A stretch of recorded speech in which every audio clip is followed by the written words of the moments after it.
These are the methodologies. These are the methodologies of ministry. This does not go up on Fander Films. We don't want to show them what we're doing and what the advantages are and what works and what doesn't work. So these are the different methods that we've been coming across historically. I'm going to show you 9 methods that we're using, but I'm going to show you the advantages and the disadvantages of each one. All right? I have been involved in all 9 except for one, and my family has been involved in almost all of them. So, Christian missiologists. And we've posited 3 broad theological positions. Number 1, these are the 3. Exclusivism, which stresses the uniqueness of the gospel as God's definitive revelation, while emphasizing the discontinuity with other faiths. Do you stand in that group? Please say yes. All right, that is what we are. We are exclusivists. There's only one name by which we can be saved, and that's Jesus Christ. Then you have the inclusivists. They believe that there is salvation through Christ, but all through other religions as well.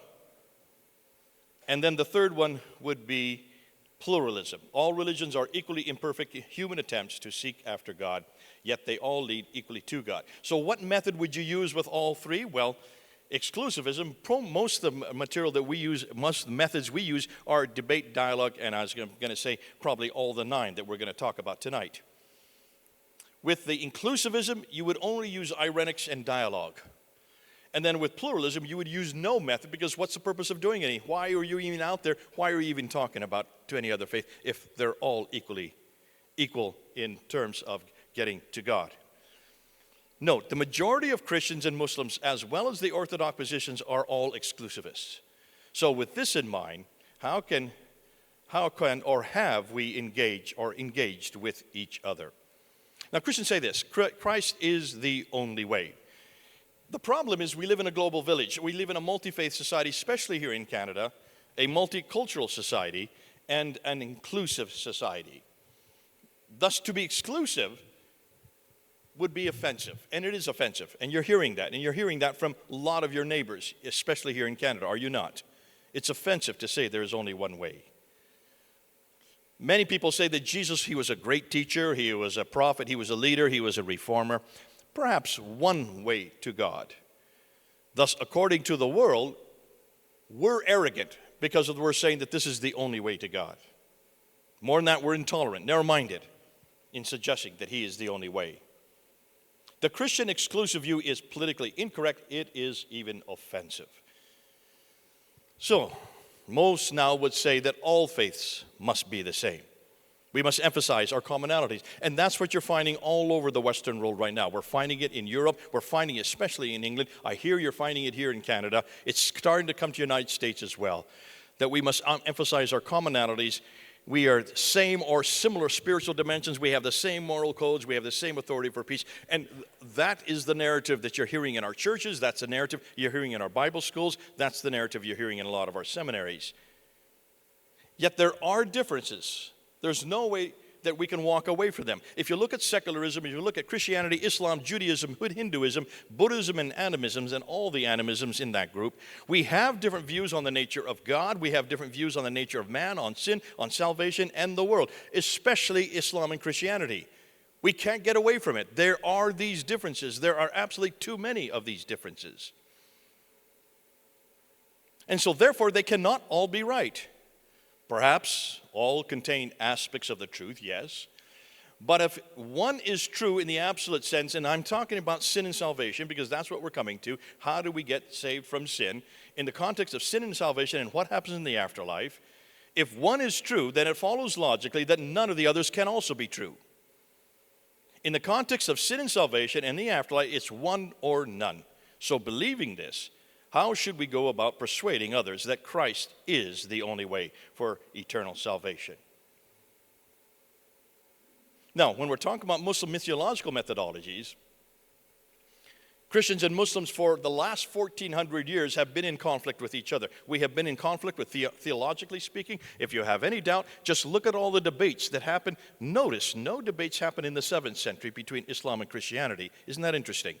It all started in the 8th, 9th, and 10th century, and all the debates in the 8th, 9th, and 10th century are all against Christianity, nothing against Islam. Everything seems to be coming down to the same paradigm. But nonetheless, there were debates on the divinity of Jesus, on the Christology of Jesus, on the Trinity, and on the authority of Scripture. Fascinating that that's where the faith debate. So there is this theological debate, but the debates between Islam and Christianity really started taking off after the 11th century. And from the 11th century on, then you started having debates on both sides. So theologically speaking, for the last 1,400 years, we have had theological dispute after theological dispute, which then was shut down in the 20th century. And we're now resurrecting it for the first time in the 21st century. We've also had physical problems with Islam, evidenced by the numerous wars and conflicts between Christians and Muslims, especially in the last 200 years, and especially during the colonial period. And this is what Daniel says. There are irreducible differences between non-negotiable doctrines. The Christian creeds and the Quran are simply incompatible, and there is no possibility of reconciling the content of the two faiths, each of which is exclusive, as long as they retain their identities. So if that is the case, then what methodologies can we use? What methodologies do we use? What has existed? Well, there is no one best method. Let me repeat that. There is no one best method. I have my proclivities, and I have those that I like the best because they fit my personality. But every one of you has a different personality. So we're going to go through the methodologies, and you decide which one fits your personality or fits your gifting, what God has given you. What works in Kingston may not work in Conakry. Certain methods fit one culture, but not another. Debates work well in the West. And they absolutely work well in the Indian subcontinent. The Munazadas, those are from India. Remember the Munazadas? We almost invented debates. Anybody that's gone on a third-class railway carriage, isn't this true, Gary? I mean, Eldon. Every time you're on a third-class carriage, you have a debate, right? And they buy you a cup of tea in a clay pot if you win the debate. Then you throw it at the people who are off the tracks. So we learn debating from a very young age. It is the whole whoop and woof of what it is to be an Indian or a Pakistani or a Bangladeshi. It's part of our culture. Certain methods may fit your background or your personality or your gifting. So don't use that which does not suit you. Please, don't try to do what I do. I don't want any of you doing what I do. I lie. I do want some of you to do what I do. Now, Fred, you said that Jesus had 12 disciples. Well, actually, 11 of them because one died pretty quick. So 11 disciples. You missed the most important one. He actually had 13, right? Who was the disciple that came after the other 12? Paul, right? So Paul was another disciple, though he wasn't part of the 12. And who was the one that started more churches than anybody else? Paul, right? Who was the one that has written the best letters that more than anybody else? Who is the one whose theology we are still debating today? Look at the book of Romans. You don't get it better than that. Paul spent 3 years with the other 12. He didn't spend any time with Paul, did he?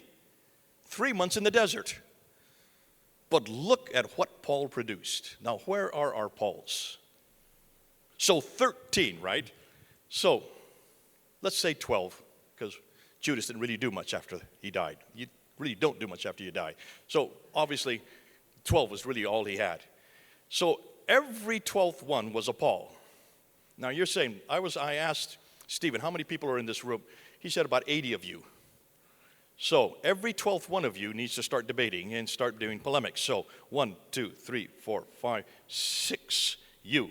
1, 2, 3, 4, 5, 6, you. Do you see what I'm doing? I want every 6 of you to be a debater. I'm sorry, every 12th of you, but 6%. I want you to start doing debates. I want you to start doing polemics. In every culture, we should be finding them. We should be finding our Pauls. We can't find them here. You only have one in Canada that I know of, and that's Tony Costa, and he's in Toronto. So I want to see someone who learns apologetics and polemics. We'll do the training here in Edmonton. I want to see one in Calgary. I want to see one in every major city, because we have lots of people working with Muslims, but nobody who's really confronting Islam or confronting Muslims head on like Paul was. In Laodicea, in Cappadocia, in Berea, in Ephesus, where did he go?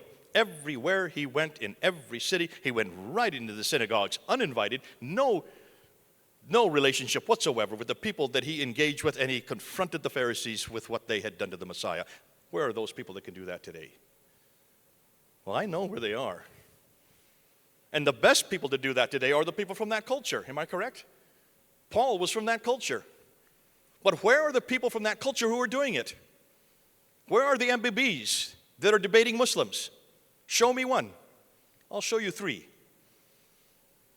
The MBBs will not debate their own kind. They will not go back in their own communities. Why is that? Why is it we have to do the debating? Those of us who are not from the culture, don't speak the language, don't have the relationship, and don't understand the nuances of that culture, like Paul understood the nuances of his culture. So this is why these methodologies, we need to look at them, we need to unpack them, and we need to find out which fits with which people. Learn from those who have gone ahead, the missionaries who have stayed on. They are the ones that know better. This is what I always say. Whenever you go to a foreign culture and you want to be a missionary, look for the people with gray hair, white hair. There's a reason to look for people like us. The fact that we're still there, the fact that we're still in that community, the fact that we're still in that culture means that we're doing something right. And we probably know the language better than anybody else. Those of us who are gray hair, am I right, Galen? Just say yes. There you go. And Fred, you're getting gray hair, not quite as gray as I am yet. But the reason that we've been there for many years is because we understand the culture, we understand the people, we know the language, we know what to do and what not to do. So as soon as you go to another culture, if you go to Turkey, find the people that have been there the longest. Not the ones who are newly there. Because they've just come straight out of seminary and they have all the rules and regulations of what the newest thing that's in the tubes on how they're going to win people to Christ. And usually they are the first ones out of the country.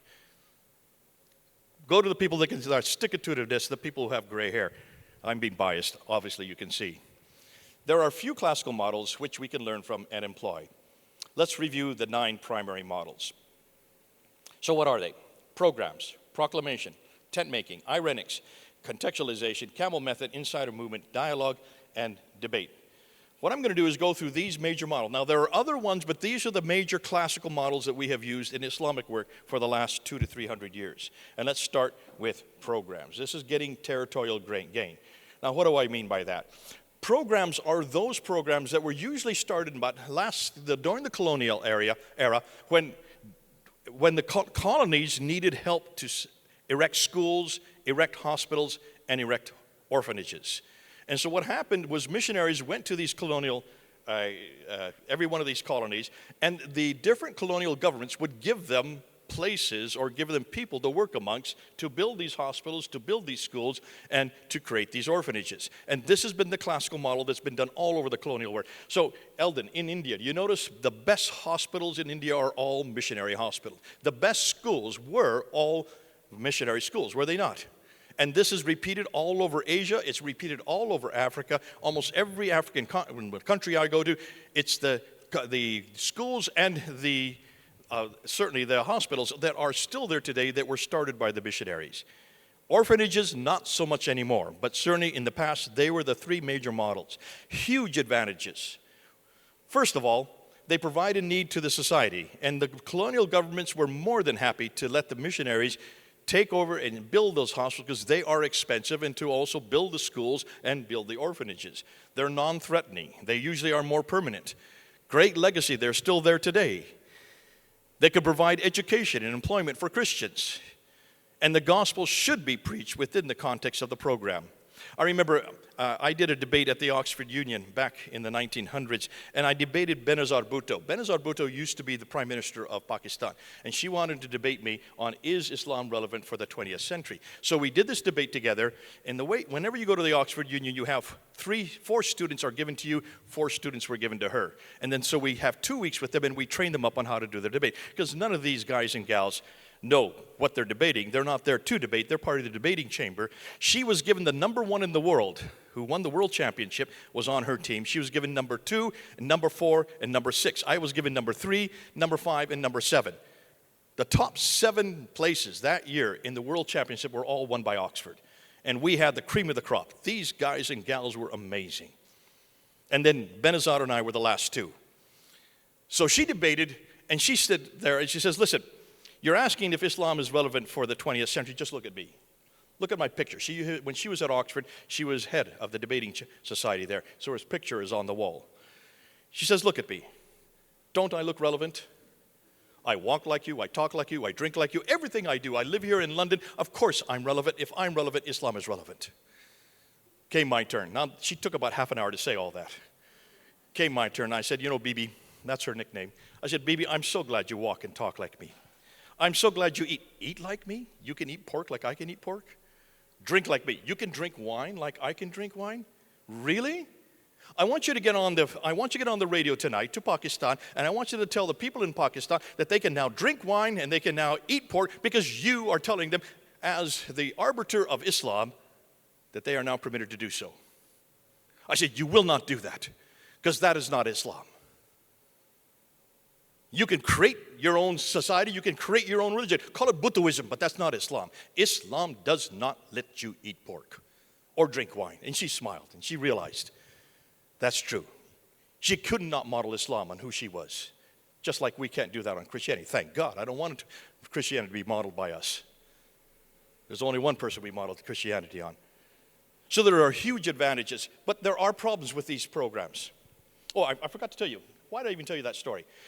She asked me to come to her house the next day. She wanted to talk to me because of the debate. So I went to her house in London, and she started laughing when we got and had tea. She says, Jay, you know, you could have hammered me yesterday. You could have destroyed everything if you just asked me where I went to school. I said, well, where did you go to school? She said, I went to Fulham Academy. Fulham, the #1 school in Pakistan. The best school in Pakistan. And she says, that's where I got my education. You could have hammered me just by looking at my education. Say, why is it you had to go to a Christian school to get your education and you didn't go to a Muslim school? Because no Muslim school is equal to the Christian schools. We have by far the best schools in the world. And we're not talking about it, and we're not using it, and we've got to start showing the world that we have a huge legacy that we've left behind.